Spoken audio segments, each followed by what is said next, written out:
Hare Krishna. Welcome to Take Note with Ananda and Keli. We're here with two lovely and wonderful people, Bali and Dhanya Rico. Thank you both for being here with us. Thanks for having us. Haribo. Hare Krishna. We're so excited. Me and Keli had a dynamic and ecstatic little brainstorm session, and when ecstatic and dynamic, those are the key words. And when we had the idea of having you both on with us, our hearts about leaped out of our chest. So we're happy that you're both agreed to be with us. So you are the result of a dynamic and ecstatic brainstorm. Dynamic and ecstatic brainstorm. So we're gonna start with something a little bit special that you didn't even know was gonna happen. Mm-hmm. It's called the Take Note Rapid Fire. Ooh. So Keli and I have a list of rapid fire questions. We haven't done this before, so We've never done this. If it's absolutely hilarious, then that's the success. Jimmy Carter, the Emancipation Proclamation. Exactly. Waterloo. Trivia to the max. But this is gonna blow your mind. And we have not tested any of these questions. Hold on, Ananda. Hold on. Before we jump into this. Yes. I was think just jumping in. I know you were going to go for the deep dive. But I think, well, first off, Ananda, I think you're really good at introducing these podcasts. But can you just give us a little bit more before we go straight into the quick fire? Because that's going to be an explosion of fun. Yes. And, I think the viewers should know just a little bit about Bali and Dhanya before we assault them with questions. Okay. Sorry, I'm in a mood. So yes, take note. Essentially what we're here to do is we're here to literally take note, to look at all of the wonderful opportunities we have to connect on a deeper level, both spiritually, communally, right? Through the practice of bhakti and the aesthetics and the beauty that is bhakti that we all have the opportunity to practice, to really dive into meaningful and heartfelt conversations with creatives and thoughtful persons alike, to really pull out the sweetness. That's what we're looking for. We're looking for the sweetness. And we're just a couple of honeybees, aren't we, Ananda? Little honeybees. And of the sweetest of the sweet, we found some sweet devotees. Bali and Dhanya are very sweet devotees, both incredibly talented, incredibly just kind and nourishing in both their own spheres of life, being able to give so much of themselves to others. And we're here with them today to really dive into the journey of creativity. What is that journey of creativity, and how have they experienced it, and how can we deepen that journey, and what does that journey really mean to us? So Keli, do you have anything to add to that? I thought that was fantastic, Ananda. Great. But okay. But yeah, that's what I'm really interested in, because I guess there is a lot of sweetness in on the Take Note podcast this evening. But for me, there's also a mix of awe and reverence, because Bali and Dhanya Rico are just mind-blowing personalities, and but we especially want to focus on creativity this evening, because you both do so much, and creativity and expression and those offerings are a big part of your life, but one of many parts of your life. But yeah, I really want to try and extract some insights from you both this evening, and we want to hear things that no one else has heard before. Ah, yeah, that's our goal. I wanted to focus on as well, how for me this recurring theme is coming up about creativity. Is the success in the product, or is it in the process? So I wanted to specifically focus on that today. But before we do that, let's assault them with some quick fire questions. Gettysburg. Okay. I got it. I'm ready. Okay. Hold on. The rule is you both have to answer every question, and you only get 5 seconds. Oh, Keli's a hard cookie over here. Each. Ming Dynasty. Okay, Okay, you are Always disqualified, ready. Bali Rico. Okay, you guys ready? Yes. Okay. Kelly, you ready? Because you need to be ready too. You can't be sipping water.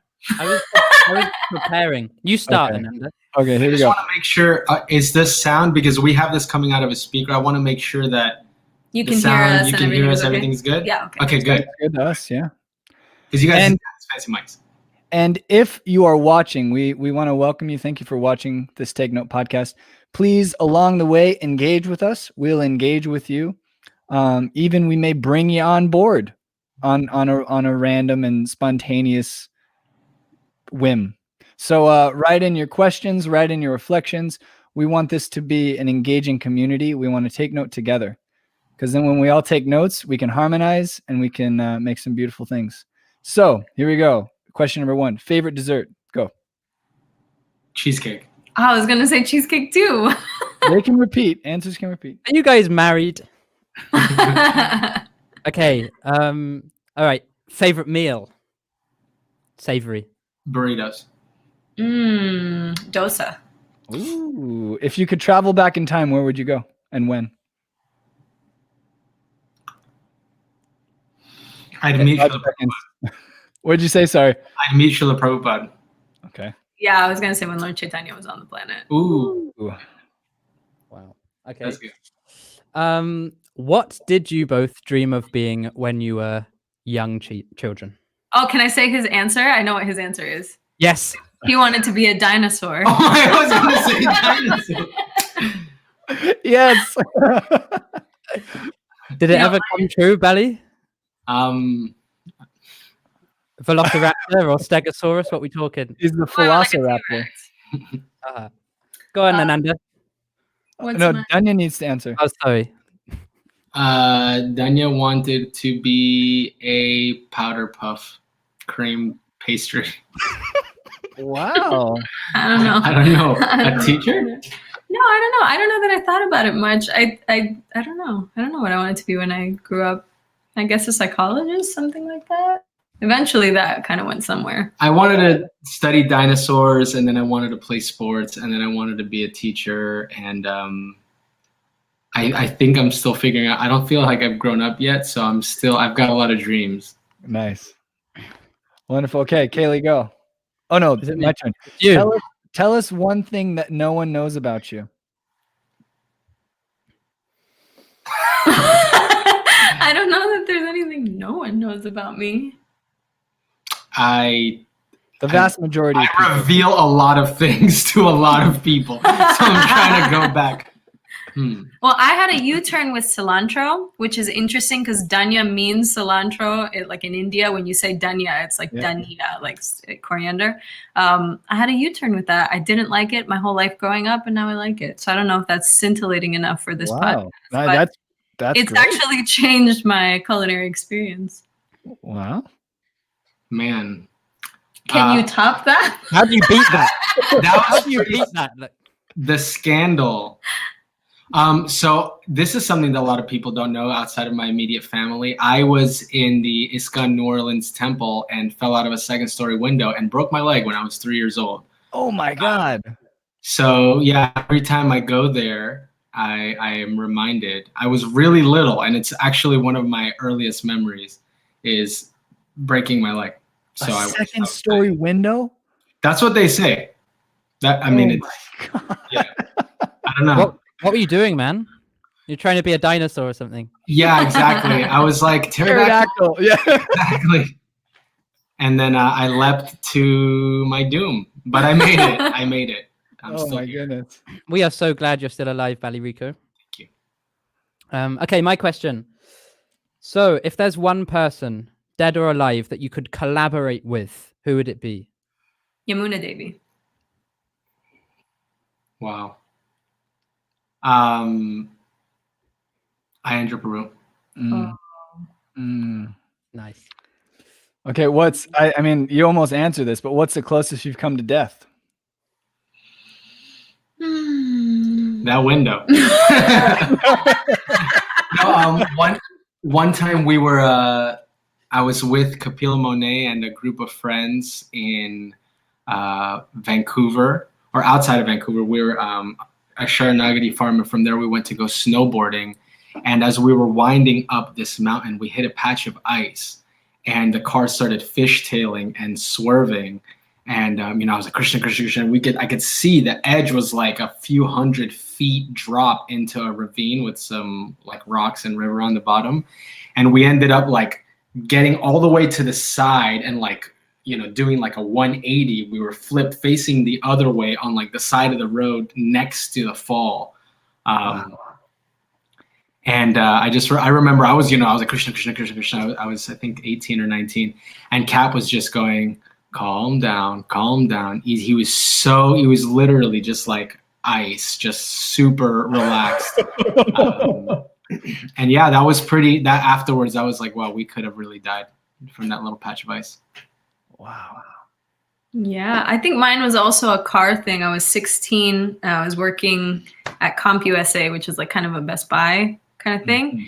Mm-hmm. And I stopped at a stop sign and it was a 4-way stop. And I started kind of rolling forward, and some guy in a pickup truck came and just T-boned me, and my car like spun around, and there was glass everywhere. And it was like super scary. And the worst part is young driver, like it was nighttime. I was like a young woman alone, and the guy didn't even get out of his car. He just sat there waiting for the cops. And some neighbor lady in the neighborhood where the accident happened came out and just like hugged me. And I was like, and I asked her to help me call my mom. And it was pretty awful. And the dude just kind of sat there in his pickup truck waiting for the cops. And yeah, it was awful. And I don't think I realized how dangerous it was until I stepped out and I saw the car. And I remember thinking like, that's not my car. Because it was just crushed. It was like a V. It was pretty scary. Jeez. A secret that nobody knows, actually, that's being revealed today, is I was the one driving the pickup truck. No. That was how you met, yeah? And he just stayed in the car. No, I knew it wasn't time. Like we were destined to be together forever, but it wasn't our time to meet. I don't want to ruin this. Yeah, that's it. That's right now on the Baraka podcast. It is that's official. my wife. That's my wife. But I'm not gonna. I had to wait a few years. Oh my goodness. Hare Krishna. This is awesome. Okay. Okay, superpowers. Hit me. If you could have one superpower. Time control. Stop, manipulate, move forward, backwards, time. Easy. Memory. Just like perfect memory. Wow. Okay. If you could bring someone back from the dead, who? My mother. Definitely. I'd go with his mom too. There you go. Wow. Confirmed. Yeah. I was too young. I would love to have a few more years and to introduce Namamalia to her grandma. Oh, wow. That would be like just such a cute moment in time. Just like hearts would be melting. Okay, my go. Would you rather have an extra arm or an extra ear? That worked. So like either you can have 3 arms. It's got to be the arm. Can you imagine being live and being able to have a shaker? Like when you're playing mridanga and you had to have one, just when the drum picks up, easy. Yeah, I'd go with extra arm too. It just seems so practical. You'd be able to do so much more. I feel like an extra ear, it'd be like almost too sensitive. Like I'd just be overwhelmed a little bit. So yeah, extra arm for sure. That's awesome. Okay. Would you rather be tasked with getting a giraffe through a normal human-sized door or feeding a whale without using your arms? I think a whale. I feel like I could fling something with my toes. I would just tell the giraffe I had a secret, and then they'd be like, "What?" And I'd be like, and you say, whisper really softly. And as they like lean in, then you just slowly edge backwards into the room, and then there you go. Easy. There you go. I like the tactics. Congratulations. Amazing. Okay. I like this quick fire thing, and I do think too. we should keep it. I think it's part of our little. I feel like you guys are naturally good at that kind of thing. Like I was looking at these questions and really thinking like, wow, I can't really answer these, you know, it was taking me a while. These are questions we actually ask each other. Like, there's been a lot of these kinds of questions in our relationship where we'll be like, would you rather like die burning or die drowning? And then like we kind of like get into like the reasons why, you know, that kind of thing. So there's been a lot of road trips in our life. I think when you're a touring musician, you just have to figure out how to make conversation. So it's not out of our extensive traveling exhausts normal conversation pretty quickly. And after that, it's like if you were a taco, what taco would you be? And then everyone's like arguing about it. Somebody punches someone in the face. No, like, avocado. I would have avocado. Exactly. I can vouch for that. One time we had driven, I was with a group, is when I was a monk, and we had driven about 18 hours from San Jose back to Colorado. And for some reason, I think we were on like a time crunch. Anyway, we were renting a car, and we had to bring the car back at a certain time. Mm-hmm. So we decided foolishly to just drive through the night. We didn't stop. And so I woke up at 2 a.m. or something, or like 3 a.m. to two of the monks who were driving, who were so tired, but they were endeavoring with such like earnestness to stay awake. The conversation was nuts. They're like, oh, I see that. It just had disintegrated into the anyway, little tangent, but it gets weird pretty quick. It gets weird real fast. Yeah. I think this is a perfect transition actually into the crux of the conversation. I would like, I know both you and Bali very well, but like Dhanya, and Bali, I'd be really interested to hear of your creative journey, physically traveling around, touring and such, and perhaps like in a shorter time span. Like I've seen, I don't know if Dhanya, you're doing this 100-day project thing at the moment, and you know what that looks like for you on a daily basis, the creative journey. Do you get to the end of a day and there's nothing? Do you get to the end of the day and there's everything and you've completed, you know, a composition or a work of art or something? And like, you know, what's the joy? What's the experience? What's the fulfillment? What's the nourishment? You know, like, where's it found for both of you along that journey? What's the kind of significance of that? Be great to hear. Mm-hmm. So I believe it's 1812 is the year that occurred. That is a big, heavy question. Let's cut it down into biteable chunks. As far as musical history, went to Gurukul, did kirtan, just like many people in my generation. There was a really big resurgence of centralizing kirtan to our movement. It's always been, I mean, kirtan has always been the Yuga Dharma. There's always been people who have been preaching that and living that for a long, long time. But, you know, like the kirtan festivals, for example, didn't exist when I was growing up.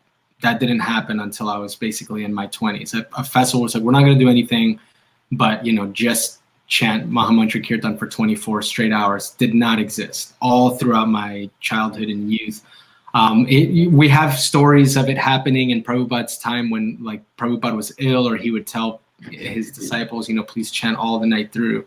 But as far as organizing entire melas around Kirtan, it really only started, I believe, like in the 2000s. And a lot of my generation, the latter generation of Gurukulis who catch the tail end of the Gurukul generation, not the ones like I went to Gurukul in the late 90s. So by that time, a lot of things in ISKCON and in the Gurukul system had changed. I had a very nice experience.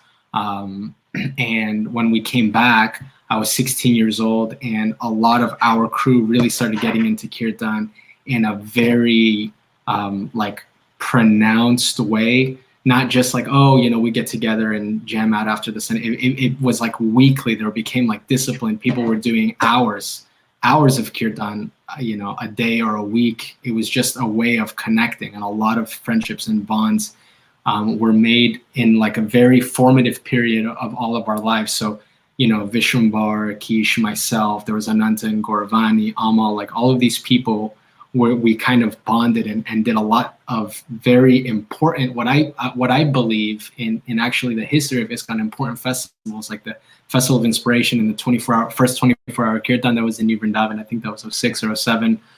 And then it began to catch on, and then and multiple coolies from different communities started really getting serious and having Facebook obviously connected things, MySpace, I guess, which was what was going on then, to create these like very interconnected global groups of kirtan. And we started doing a lot. And at a certain point, Vish, Kish, and myself, we had come from Gurukul, and we made the Mayapuris a group. We did mostly Mridanga presentations, and we would do kirtan for whatever festivals there were. And we started, basically we were offered, and we took the initiative also through Gauravani and through Keli Lita and Sachi Sutta to start an actual group and do it like in an organized way. And I think that is a big theme of my creative journey, is the union or the bridging between the right and the left side of the brain. So it's so important to be creative and to have just like that super art, just like let it flow. But then that like organizational, mathematic, computational, logical side of the left, that's when like magic is created, because you can have somebody who's composing the most beautiful things, but if they don't get it to paper and it doesn't get recorded in a nice way with good equipment, with like actual somebody who has like analytical study of mixing and mastering, it's just an idea. It still has all of its value, all of its artistic value, but it needs to be presented and packaged and organized. And so I think, there had been a lot of that creative artistic expression and the culture of kirtan and bhakti going on for many, many years. But starting, in the 2000s, mid 2000s, it was like, okay, now we're gonna do something. We're gonna organize melas, invite senior devotees, and invite people who perform kirtan to these things, and make it like a structured thing. And everybody, they'd make a whole handout with who was gonna sing when and slots and all. It became much more organized, and that just built upon itself, and it created, a culture of like traveling kirtan that was structured, and it was performed. It was musically more sophisticated. We would get sound system, travel with entire gear, like it actually became a thing. And we traveled like what a touring band would travel. And we entered mostly the yoga scene, because there is a big kirtan scene in North America, in the Western, in the yogas. There's a big kirtan scene. I mean, tens of thousands, millions of streams and listeners, and concerts that are going on all over the world. And we kind of plugged into an already existing scene. And because of, Prabhupada's mercy, and because of Mahaprabhu's, grace, it just took off. Like the people, what our tradition of kirtan, coming from Prabhupada and from Mahaprabhu, and, like Ayendra Prabhu and all of these amazing, like Bengali kirtaniyas that influenced our style, really, really made an impact. And we kind of found a lot of support in that world. And then that kind of, our home community, seeing that we were getting, a lot of encouragement and acknowledgement and support, then it kind of built off each other. And then it just created a lot of energetic exchange between lots of different communities, from college campuses, yoga groups, concert halls, music festivals, devotee festivals, community programs. I mean, everything from funerals to festivals, anything in there. We were just engaged in doing a lot of kirtan and travel, and became just like essentially a touring group, where we would integrate the culture and art and the storytelling and the philosophy, and just sharing who we were, and doing our own interpretation and reflection of our growth and our musical backgrounds to record. We recorded our first album, Mridanga, in 2010, have toured all over the world. I think 6 continents, some like 30, 40 countries, I'm not quite sure, a lot. And we released our second album in 2019, Nine Islands, and I'm part of the Mayapuris, and then on my own, I make hip hop music, and I've talked a lot, so I'm going to. I just realized I told you my entire life story. I'll tell you about my blood type, my social security number, my high school, my favorite. I want to hear more about the dinosaurs. Yeah, the dinosaurs, Iguanodon, Spinosaurus, Stegosaurus, I want to make this point real fast about when you have an idea. I mean, especially as the world of music and just how kind of globalized, when you speak about like what Prabhupada did, right? When he kind of opened up the world, especially for this kind of spiritual revolution that took place and everything that has come consequently because of that. It's really amazing thinking about how, and especially even kind of looking at the music industry just in general, that it's an industry of ideas and streams, right? We're just as quick as you can get ideas out. That's the thing. And how I appreciate this point of you can have a really powerful concept, a really powerful song, but then the organization around it. How can you bridge it from your experience and your creation of it to other people experiencing it, right? Mm-hmm. And still maintain the integrity, maintain the essence, right? I think that's just a beautiful point of, yeah, we have to organize our ideas. Like Prabhupada was instructed to write books, right? Or to share Krishna. And he was writing magazines. Someone told him, they're like, oh, you should write books, actually, right? Just the way that written word, recorded audio, right? How we take these ideas and share them, distribute them. Yeah, Prabhupada was he was a spiritual force, but he was also an amazing administrator and planner. He was not just this huge fountain of like Krishna's might and grace and spiritual potency. He also built an organization, an international and global society from the ground up, and that requires intellect and, like you said, organizational skill. For something to be successful, you have to have both. You can't just have good ideas or talent. That's it. I mean, if you don't have the other aspect, or it's possible you don't have it, but if you don't connect with someone who can fill that part of you that maybe you don't have, listen, I can't organize things. All I can do is, play my banjo. It's like, well, there's some other person there knows everything else that you need to get that banjo playing out into the world. So if you can't find it within yourself to bridge the right and left side, then you find partners and collaborators who can help you with that. Can I'd love to kind of get Dhanya's reflection, and this point that is coming up for me a lot recently is how parameters and discipline can be a catalyst for creativity. People think that creativity is just this free, volatile, imaginative kind of thing. But actually how powerful some parameters, some discipline can be. So first off, Dhanya, I'd love to hear a little bit about your backstory as well. That'd be super cool. And then, how these kind of thoughts are shaping your creative expressions today as well. And as a mother as well, and your professional life. Be great to hear some of that.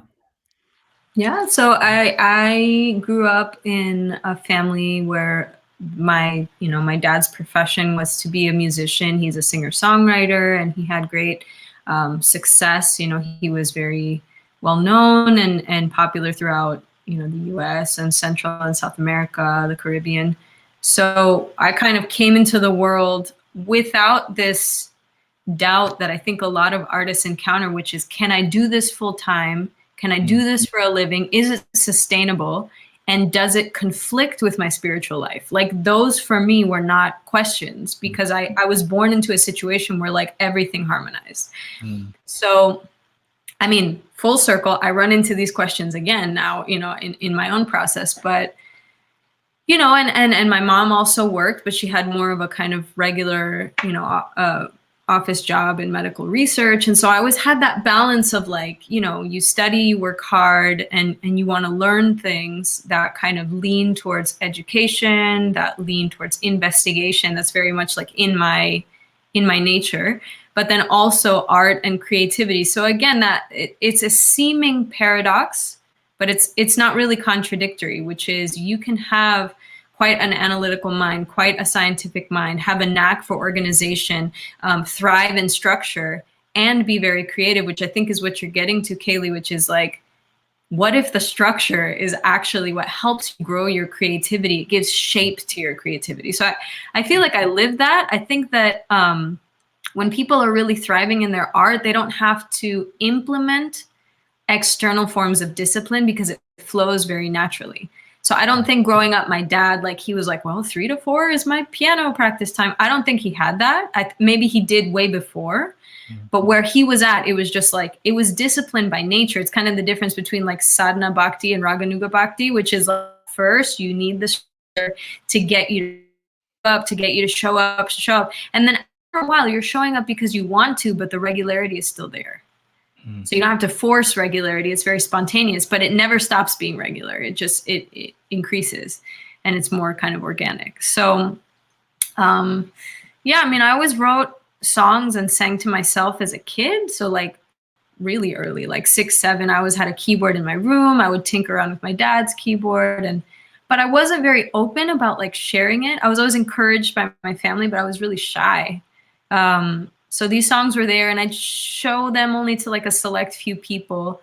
And then actually, when Bali and I got together was when my interest in kirtan was really growing. And I came to this realization, which I think, any of you all who do kirtan can relate, which is you become self-obsessed when you're so shy that you can't contribute.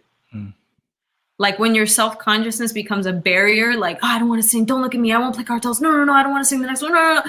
It's like, it goes past the point of like, oh, I'm humble, into like literally self-obsession. Who's looking at me? Who's listening to me? What am I going to sound like? What if I mess up? It's just me. And like my meditation has departed. Like I'm not even connected at all.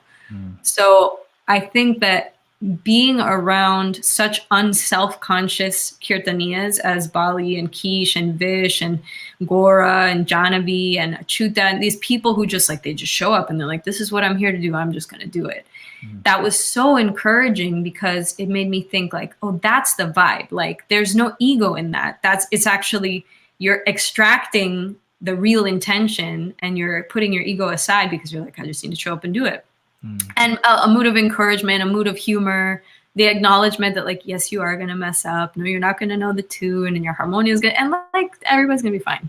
So, that was always nice. And I think that experience of kirtan kind of liberating me from my own self-consciousness and pushing me beyond like that self-obsession kind of clicked with my own like original songs, which is like, what if I did those like this? Like, why can't I do that? Why, what's my own hang up? Is it because it's my lyrics? Is it because, just show up and do it. What if I did it in that mood? And through the encouragement of my Puris, actually, who they allowed me to perform my original songs for the first times ever, I was allowed to really put myself out there and try and fail and try and succeed. And so really, it's a testament, I think, to the power of creative cheerleaders, which is for me that the foundation in anything is your association, but certainly in creativity, like, we need those. We need those people who are cheering us on and just like, do it, I'm here. And, we'll stand there and root for you. So that's, I don't know. I guess, did that answer what you were asking? And what was the question again? 100%. I want to say as well, if Javi is watching, if your father is watching, then hello. We should definitely acknowledge that's an incredible person. And to all of the incredible people watching right now, hello. What was that? What did Jai Jagannath just say? Boo, I missed that. He said, what a freedom to be freed from one's own self-consciousness.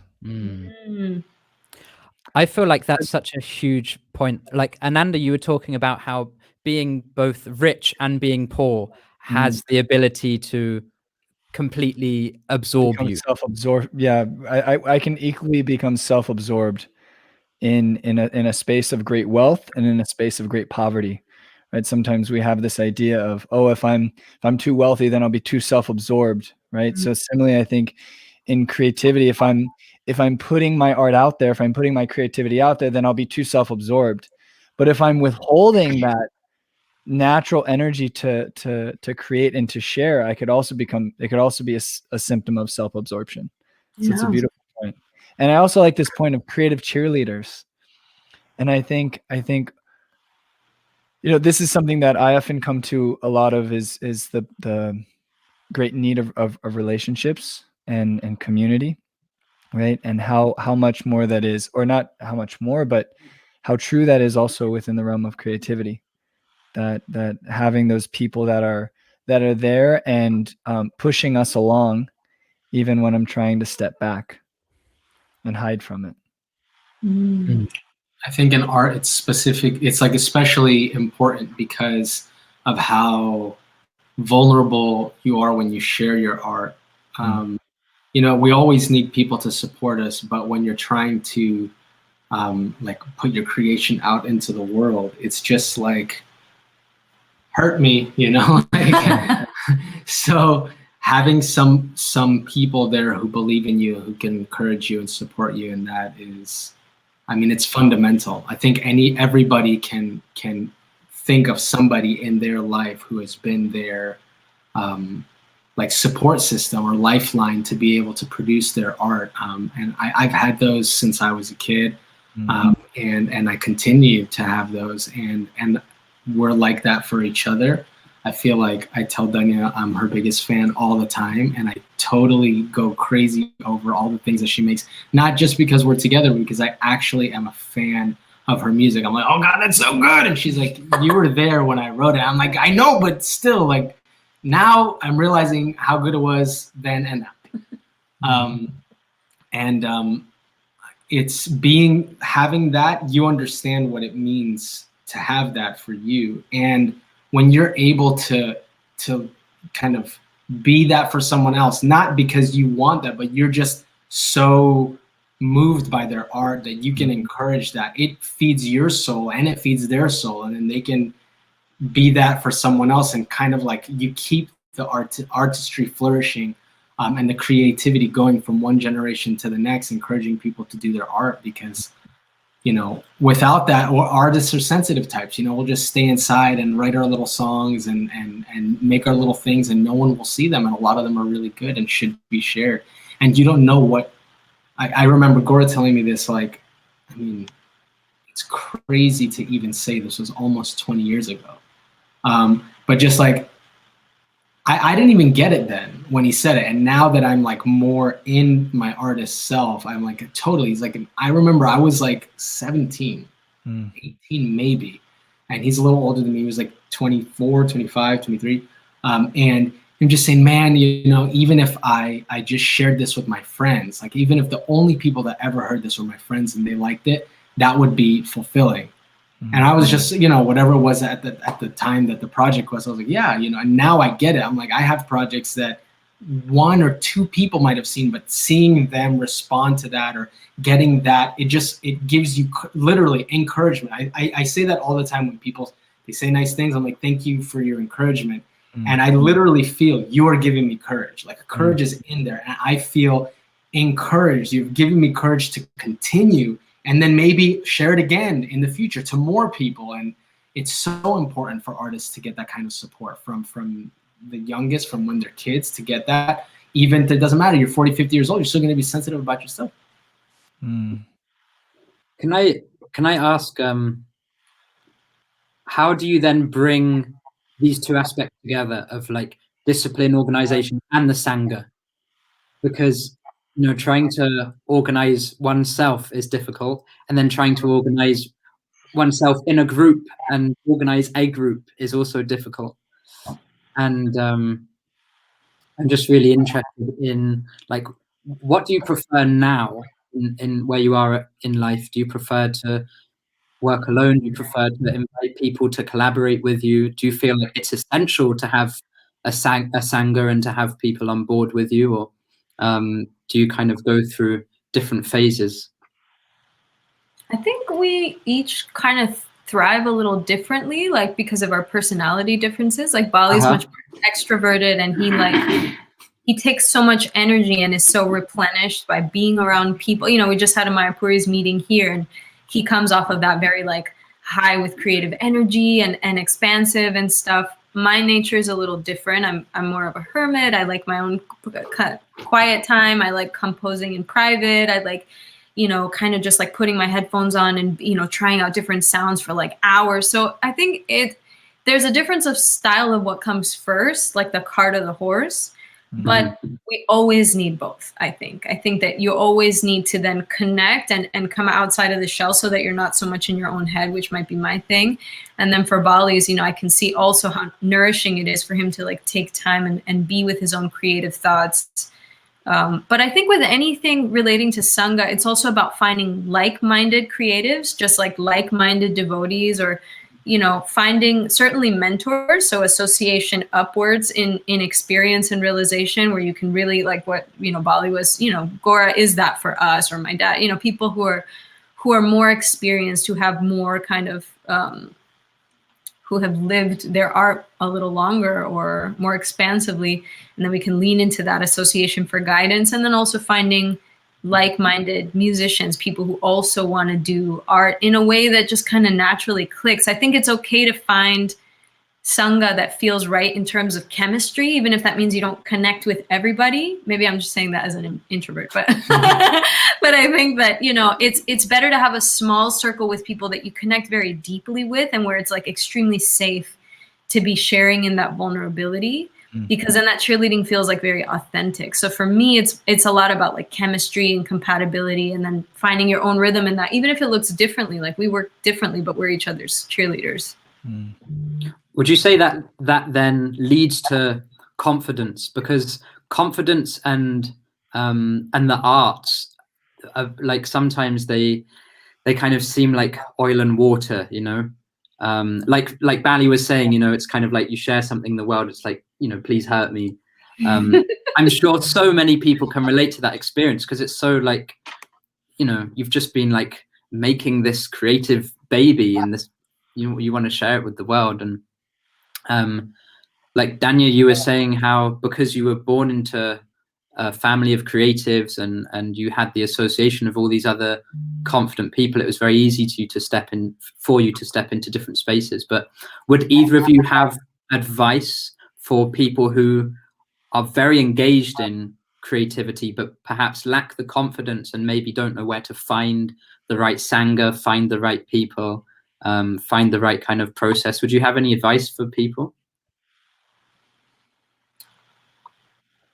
I think Dhanya said something about finding like-minded people, and it's interesting because I feel it's almost the opposite in a certain way. Like-minded in that you have a chemistry that is compatible.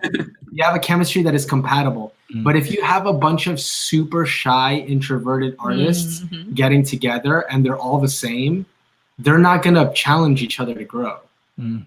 So for me, it's finding someone who you gel with, that you have a compatibility, your personalities can like harmonize, and you can have a good relationship, and you can have some kind of affection and love and intimacy towards one another. But finding people who complete the parts of you that are lacking. So if you are, you know, super sensitive and just a singer-songwriter, and you're inside in your own head all the time, find somebody who is bold and who can challenge you to get out of that. And, you know, or find somebody who's organized and says, hey, like, that's a great song, but it needs a hook, because you just sang 5 different verses and they're all to a different tune. It sounds like 2 separate songs. So like scrap those 2 last verses, put a hook in between those, make this verse a bridge, and you got a song, bro. You know, all of a sudden you get someone who has the things that you don't have. You're just like art, flowers, creativity, misty visions of, meadows. And then some other person says, let's capture that. Let's capture that and let's put it in a vessel and let's package it for other people. That's not how you think. But the fact that both of you have come together, then you're able to bring something. So I think, one of the reasons that, for example, like the Mayapuris are successful is that we all have our roles in the party, and we all complement one another. Obviously, there's always going to be conflicts in any group, but the fact that one person might lean this way, and then Vishnkish might lean in one direction, and then I will be the pendulum. Like in many, I'm usually that in a lot of groups. I find like whenever that, I'm like the opposite guy. They're like, oh, look at all these sweet, like demure, humble Vaishnavas. And they're like, we need a guy who can say, like the not pleasant thing to the fun guy or whatever. Like sometimes I end up being that person because of my background and my musical personality and character. So finding people who compliment you, because if you're in that kind of situation, if you get a mixer who's super demure and soft and sensitive, and they're like, I don't know, what do you think? And you're like, bro, I already wrote the song. What do you, like, you tell me, you need somebody to help you, like, finish the parts that you're not able to do yourself. So although Danny was saying like-minded, I think it's actually important to surround yourself with, it was kind of a big thing like 8 or 9 years ago about how Abraham Lincoln had created a cabinet of adversaries. I can't remember the word that they used, but he didn't surround himself with people that just agreed with him. He surrounded himself with a lot of his biggest opponents because that, for whatever reason, he thought he didn't want sycophants. I don't know how to pronounce that. Yeah. Where they just like bounce. You don't want that. You want somebody who's going to get you to grow, and growth doesn't happen in comfort. It doesn't. Like the comfort zone, that's not where growth happens. It happens outside of that. That's a mind-blowing point.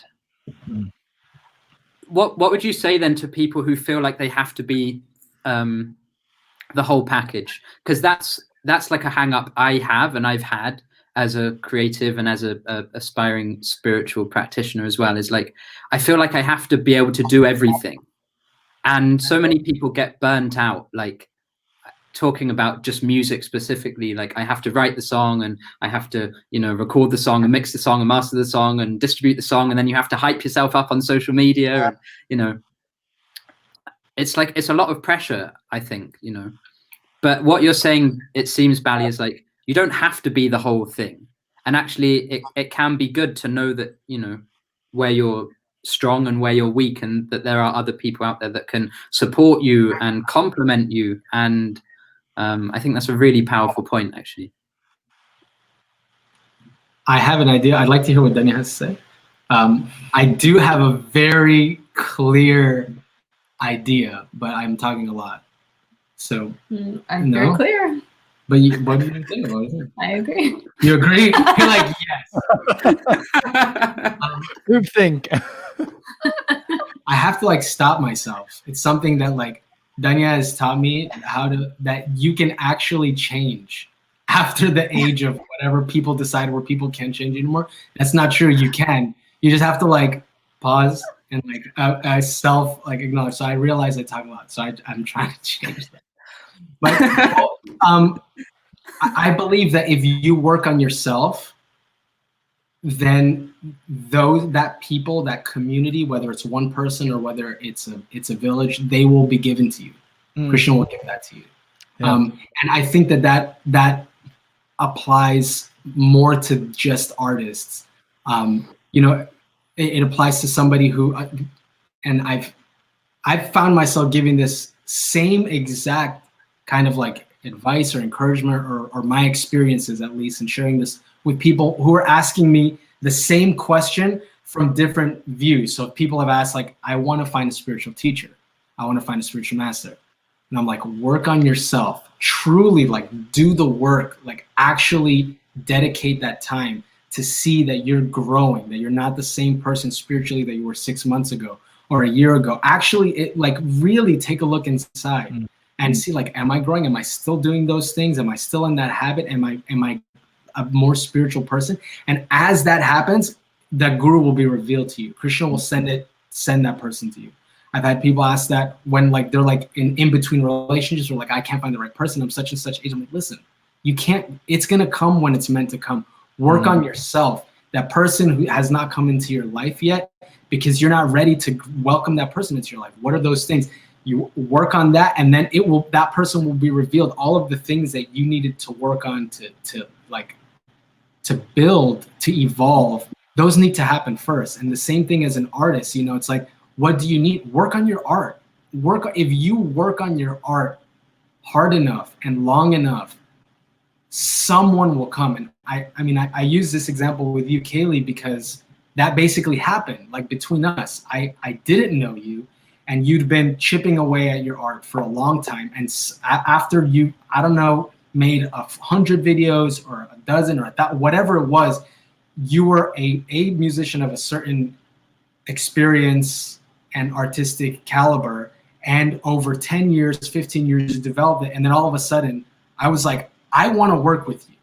Like, I want to help you get this song out. Like, have you recorded professionally? And you're like, no. So that just happened. It wasn't, you didn't have to like write a bunch of emails or join, message board. You just did your thing and you worked on your art, and then it came. And then now I've noticed, and this has happened to so many people in my circle, where it's like, yeah, you see, then that thing builds and it builds and it builds upon itself. And as soon what's a tiny little, snowflake becomes a little snowball and becomes an avalanche of momentum. So work on yourself with true like sincerity, which can be very burning and difficult to do, but evolve and grow. And then the people who are meant to encourage you on that path and take you to the next level, whether it's a spiritual teacher, whether it's the partner you're going to spend the rest of your life with, or whether it's the artistic community that's going to propel you forward, they will manifest when you've worked hard enough and you've made yourself ready through your work.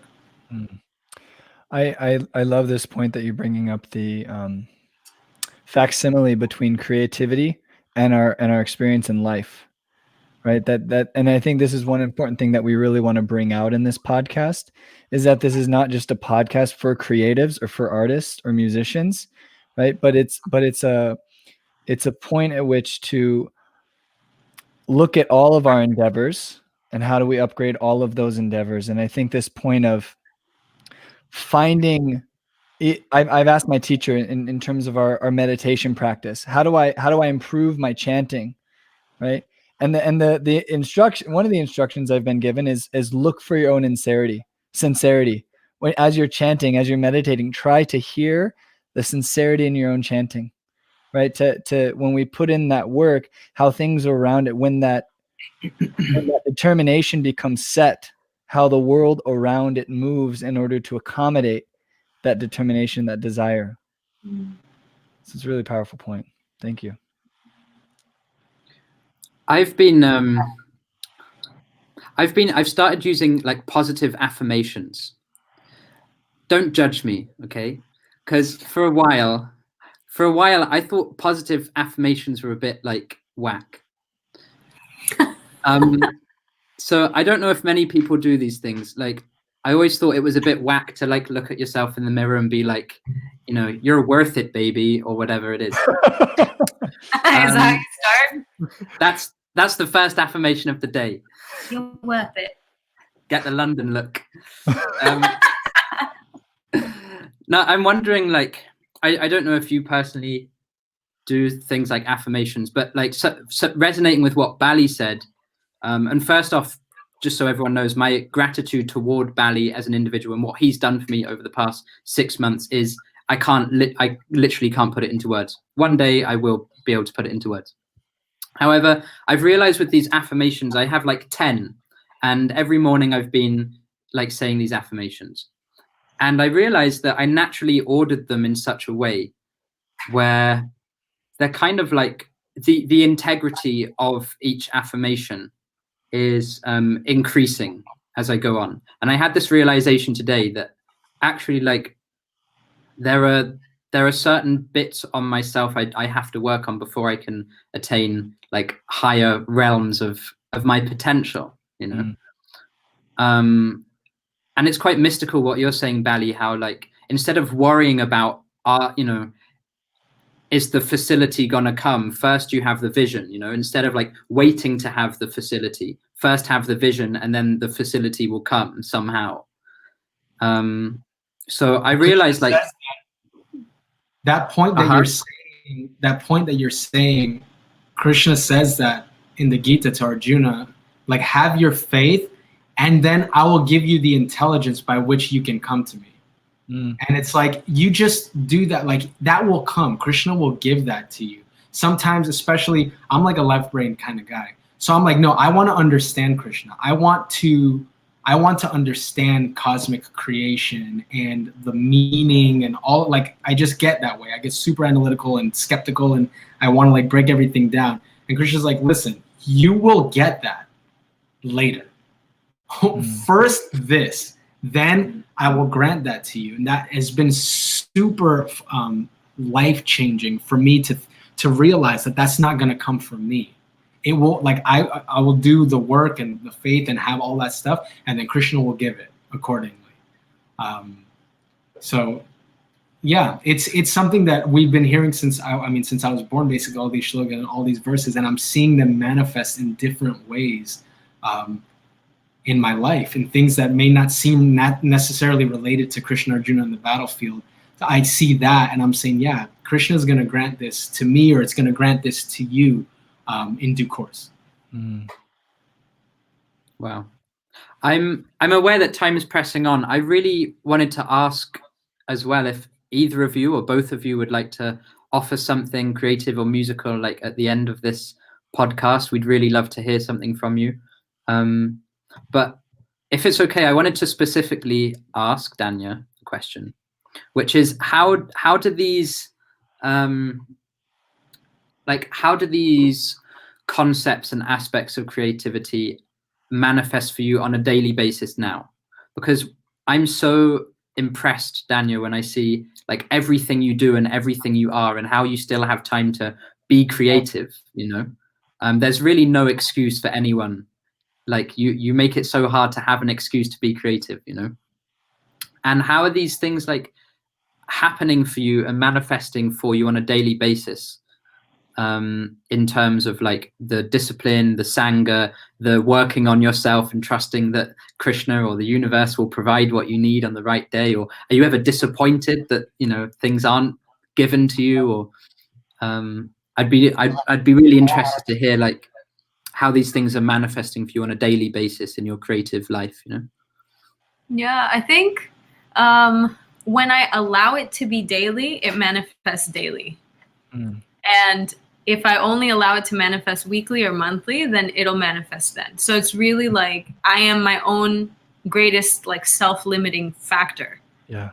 Right. So if I show up daily, there's like a huge chance it'll happen. But if I'm not even giving myself, you know, the time and the space, you know, by Shishika Prabhu, when he talks about book distribution, he's like, our goal is not to distribute a book. Our goal is to touch the pavement. And when you touch the pavement, you're done. Everything else after that is essentially a miracle. So that's kind of, you know, that's kind of what I feel like the creative process is like touch the keys, just show up and turn the computer on, load up Logic, sing the thing to yourself out loud in a voice memo.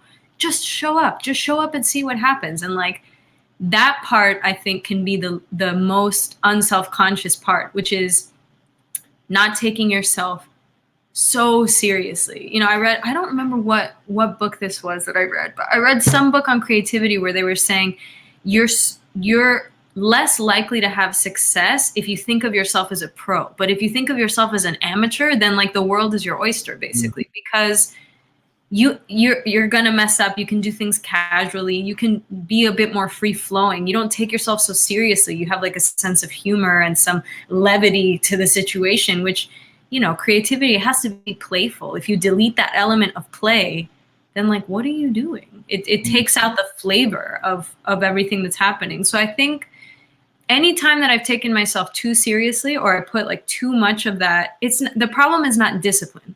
Because you can be undisciplined and take yourself too seriously. I know because I've done it.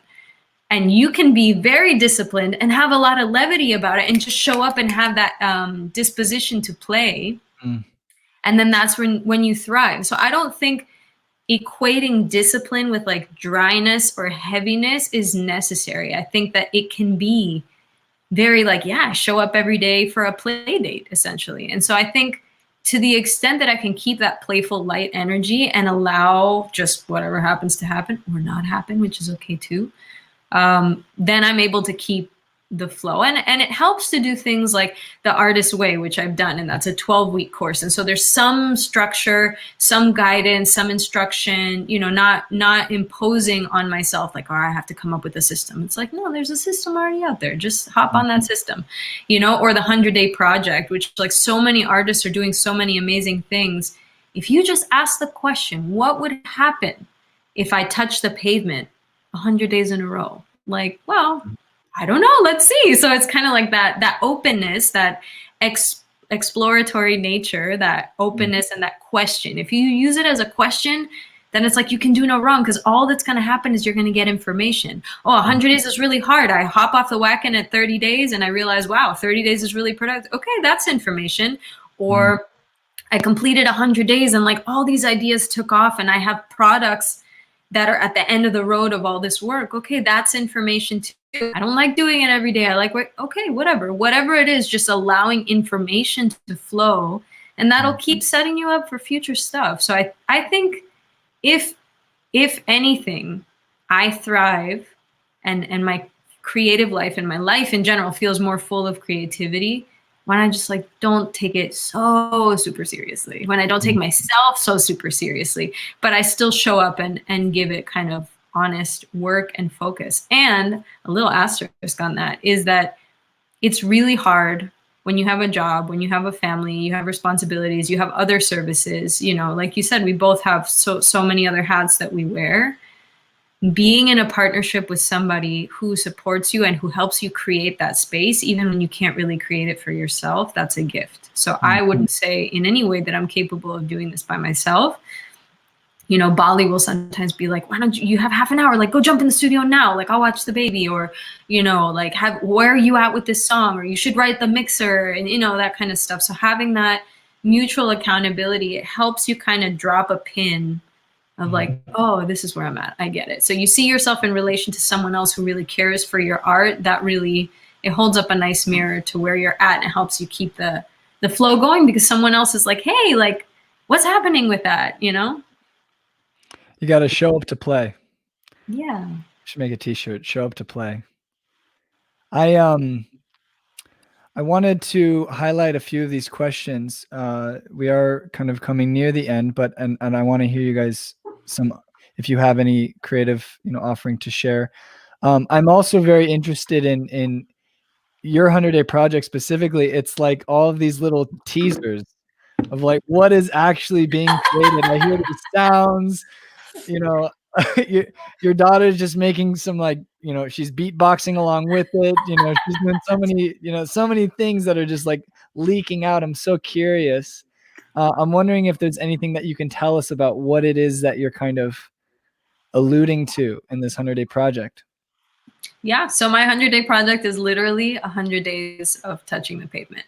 Like, what happens when I show up in any way, to the keys, to my voice, to the emails I have to write, but all music related, and all with these specific kind of few songs that I've had lined up, you know. And a lot of it has to do with my role and my exploration as a producer, because I'm self-producing these songs. And that is a bit of a challenge because I don't find myself to be technically very savvy. So I'm learning as I go. And I think it's kind of cool. I don't know that many kind of girl producers in our line of work, and so it's a nice concept, you know, of also like allowing myself to be visible, because I might be doing all this behind closed doors anyways, but allowing myself to be visible and posting every day and that kind of thing, and knowing that might make a difference to women of further generations or to other artists, you know. I'm sure you guys have experienced as artists, you don't need to speak with another artist to be super like engaged and encouraged by what they're doing. Yeah. There's artists that I don't regularly speak to, but I'll see and I'm just like, wow, that's like amazing. And I'm so happy that they allowed themselves to be visible, because it was what gave me enthusiasm to go kind of do my own thing. So that's kind of what that is about. I'm excited for all everything that's already come of it. And even, and I know for myself, it's been a lot of inspiration too, because I'm also in that place of, we have so much capacity to produce our own music. And both of you have produced albums yourself that are just phenomenal. And you've used all the tools at your availability, but the fact that you're going through and produce, like the last song you released, Thief, right? This was the first song, if I'm correct, that you kind of produced all on your own, right? And it was gorgeous. It was immaculate. There's so much in that really, I think a well-produced song brings you deeper into the music, into the experience. And I experienced that with that song. And so it's very inspiring seeing you go through this process and also making that process public. Because I'm also in this space of, okay, I have these songs that I've written and I want to start recording them. I want to start producing them, and I can do that myself, right? I have the capacity. And so extending it to that idea of the community, thank you for distributing inspiration around that also. Thank you for that feedback. I'm so excited to hear your productions. Yeah. So I wanted to ask a few of these questions that were coming up in the chat. A lot of people, the chat's blowing up. People are really appreciating this conversation. There was one that was coming earlier. Let me see, where'd that go? Dave Amadova wanted to know your blood type, actually. So, man, you know what? He doesn't even know. I know Dhanya's blood type, and I don't know mine. That's because mine's cute. Why was my blood type? B positive. B positive. Wow. Because I was like, if anything ever happens, and they're like, "What's your wife's blood type?" I gotta know, just in case. Mine, it's like, "Take me, Lord, I'm ready to go." So that's amazing. This is a question actually from Keli's father. How are you coping not being able to go on tour right now? Has that been a challenge? I mean, you just had a baby this last year, so it's like that could also be quite a blessing. Or what's your feeling about that? It's rough. We love to travel, and there's a certain fulfillment that comes from sharing your art. And because our art is intrinsically connected with our belief and our practice, it fulfills you on multiple, like the artistic part is fulfilled, the exploratory, learning about the world, and then also feeling like you're doing service to your spiritual teachers and your spiritual lineage. So it leaves a very big hole in the chest. But luckily this year has been a good year for nesting, because we have Namamalia, she's squished her little chubby little self into that vacancy and is filling our life with a lot of joy. She is chubby. I know, and Ananda appreciates our chubby baby, because every so often I'll get a message and he's like, "She's so chunky." It's actually sparked some of my friends. We're saying, well, we're gonna have a competition who can have the chunkiest baby, because I think you guys are definitely Namamalia. She's up there. Yeah, she's up there. She's up there. We do our best. Avocado toast is my. I was gonna say. Avocado toast. Here's another question from Balaram Perez. He says, why do you think the second album, you had mentioned you released the first album 2010, and then 9 Islands came out such a while later? What happened? All that touring and traveling that we were just talking about. You can't record if you're on the road. Yeah. And a lot of times you get home from touring and you just need a break, and you need to work on other things. And also you guys fully self-produced the second album, which is that's huge. Yeah, the second album, it took, there was a 9-year gap in between them, but actually we had started production on it only 5 or 6 years after the first one. It just getting things right, and really, if you sit down and grind it out, you can get stuff done very quickly. But we always find things to get in our own way. And I can spout out a bunch of excuses, but the reality is we didn't sit in the studio for 3 or 4 months and say, we're not doing anything till we get this done. If you do that, it's amazing. You can create I mean, there's so many like masterpieces in music that if you say like, oh, what happened? And they were like, oh, this came together. All it took was for the people to get together and put the work in. So we just had a lot of projects and a lot of travel and a lot of stuff. And we decided at one point it's time to show how much we've evolved as musicians, to show our new compositions and just have fun in the studio and create these like legacy markers of like that album. Our Murdunga album is from 2010. And I can still show that to people that what we put in at that point. And then Nine Islands is going to be that we'll be able to show. I would with pride show that to anybody and be like, this is what we did. This is the proof and evidence of our creative, work. It was a lot of work. And we just didn't find the time and prioritize that when we were working on other things. Well, it goes to this point of really deciding what it is that you want and sitting down and doing it, being determined, right? Yeah. In life, in any creative endeavor, it goes to this point of touching the pavement. Let me just touch the pavement every single day. Let me commit. I think commitment is such a huge thing to accomplish anything, really. I have to decide what that is and then sit down and do it. So it's wonderful, wonderful point. Yeah, overall, people are loving this conversation. I'm wondering if you guys are willing now. Would you be willing to share some kind of drop of creative nectar, some performance that you could share with us? Yeah, sure. Yeah. Let's see what you can do as far as setup here, because we're all you can take your time. I'd also, before you go, it'd be really nice to hear like we can stream your music and what you've produced so far on all of the major platforms. You can check out Dhanya, and you can check out the Mayapuris and Bali Rico. As put the link also in the comments below. Okay, great. Music. But yeah, thank you so much for being here, both of you, and thanks for sharing this. And before you go as well, it'd be great to hear like what your what maybe we can expect from you in terms of like releases and where people can find you a little bit as well. And Ananda, can you maybe like make our screens a bit smaller or something? Is there a way you can feature them? I am working on a song right now, which it doesn't have a working title, but it's going to be really amazing. Keli, you've heard a little bit of a draft of it. It's coming out soon. I don't know when. I don't know any details. I don't have the name. But most of the words are written and the beat is there, and I'm super in love with it. Danya's a genius. She's producing it. We're doing it together.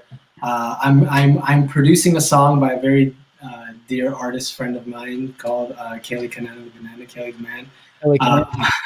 Say who? And that's actually, I was in the studio this morning working on getting a rough mix out and reaching out to the mixer. So Keli's new song, which I was gonna coming out very soon.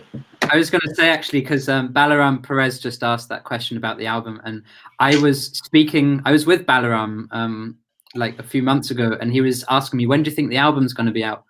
Last year, and I said, probably like January or something. And like yesterday, Bali and myself finished like the second song of the album. It's a long thing, it's a long thing, but it's for me as well. I like write the song, record it, share it online, next day, new song, record it, share it online. So we're doing it right. We're doing it right. This song is going to be really amazing. And Dhanya, you want to tell them about your track?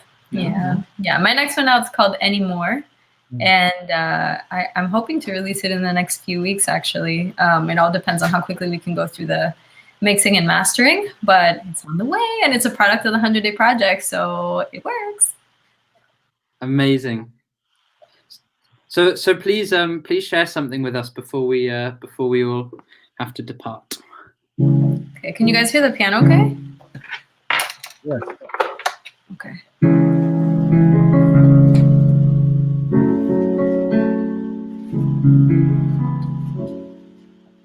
Santo ki malape simadume bigana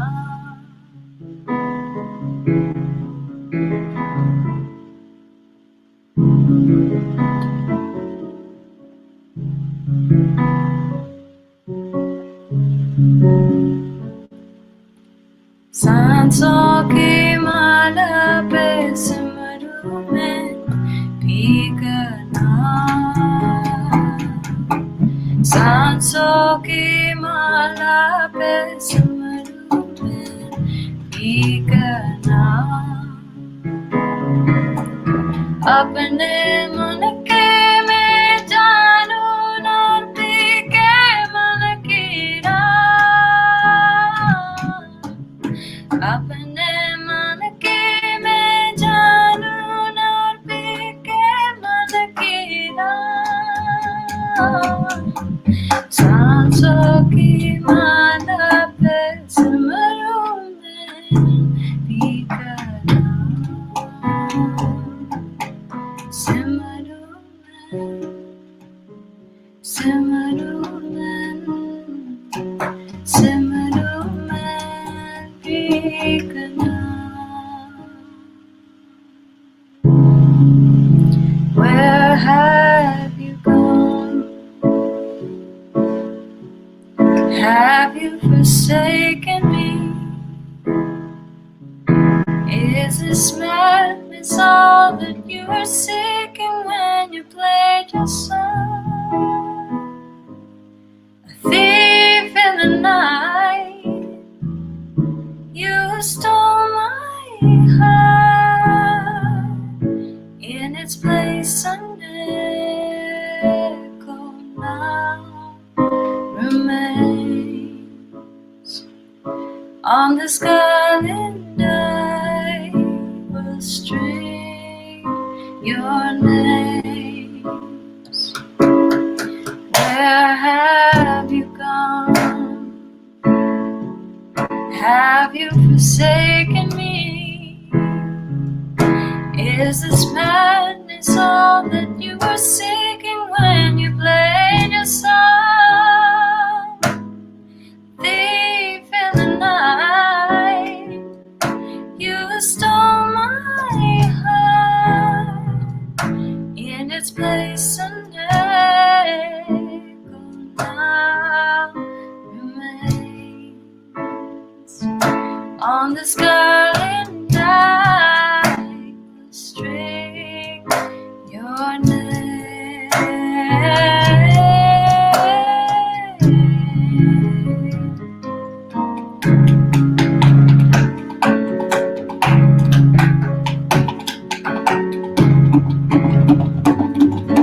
सांसों की माला पे सिमरू में भीगना, सांसों की माला पे सिमरू में भीगना,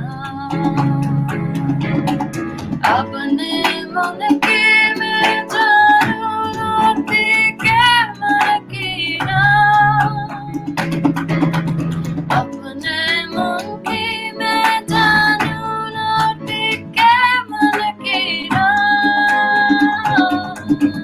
सांसों की माला पे सिमरू में भीगना,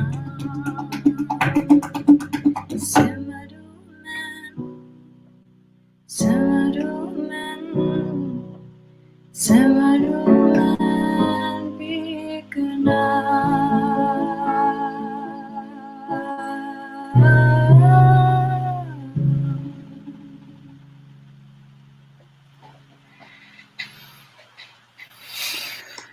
Ananda, Oh my goodness.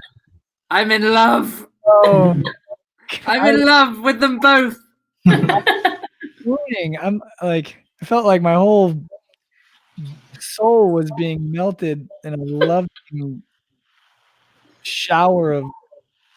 He's speechless. Oh my, Get the doctor. oh my God. That's so nice.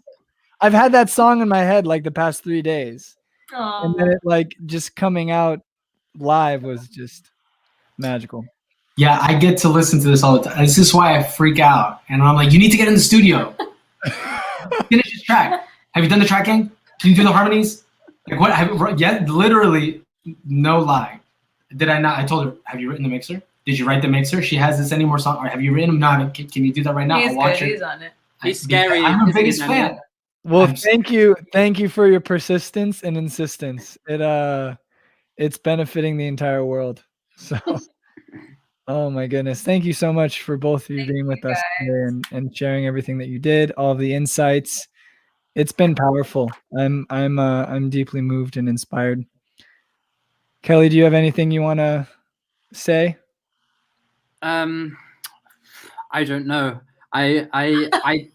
I'm just like blown away by you both as people, and I'm so glad that in one way, like, I feel like the internet is such an evil place, but I'm so grateful that this is possible, you know, and I'm so grateful that this is possible and that other people can watch something like this as well. This is like such a great resource. So I'm very grateful for Bodica for giving us this platform.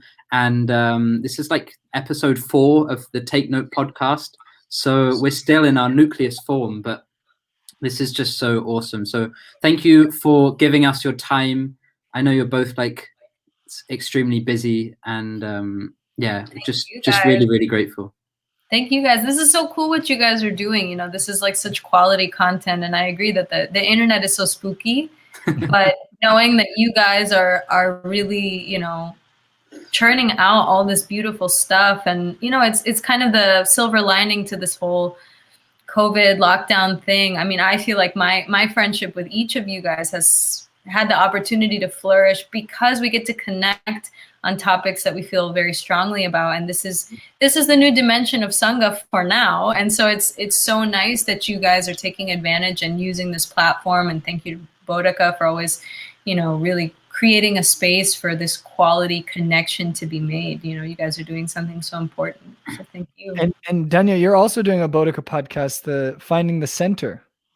It's the podcast for women, right? I've been a guest facilitator, and it's been a very cool exploration of kind of women's issues from a fresh perspective, and I really appreciate the opportunity to dive into that. And I think I might be joining a few more Bodica podcasts over the next few weeks, so be on the lookout for that. And always, you know, we'd love to connect with everybody through social media, so give us a follow.